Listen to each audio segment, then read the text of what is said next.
السلام علیکم ورحمۃ اللہ وبرکاتہ ومغفرتہ۔ ویلکم بیک ٹو قرآنی فوائد چینل۔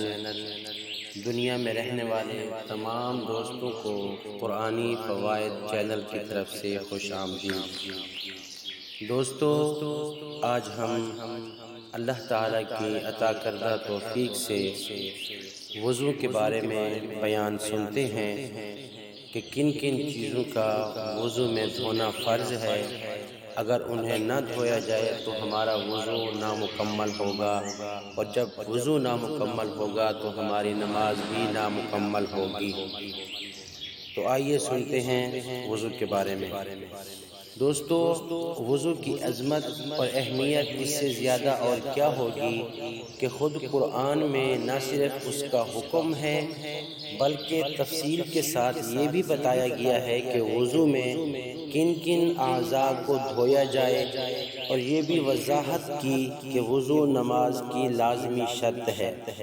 اللہ تبارک و تعالی نے قرآن پاک میں ارشاد فرمایا، یا ایھا الذین آمنوا اذا قمتم الی الصلاۃ فاغسلوا وجوہکم وایدیکم الی المرافق وامسحوا برؤوسکم وارجلکم الی الکعبین۔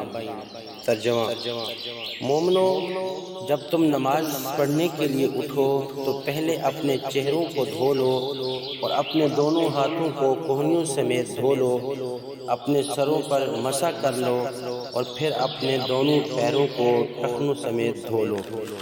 اس آیت کریمہ میں اللہ تبارک و تعالی نے وضو کے 4 فرض بیان کیے ہیں۔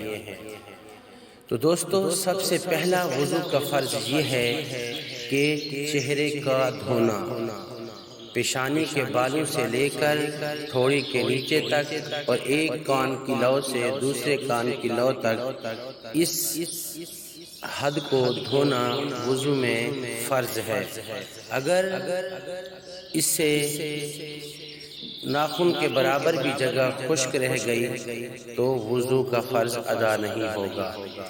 دوسرا فرض وضو کا کہ اپنے دونوں ہاتھوں کو، بازو کو کہنیوں سمیت دھونا۔ تیسرا فرض اپنے چوتھائی سر کا مسح کرنا، یہ بھی وضو میں فرض ہے۔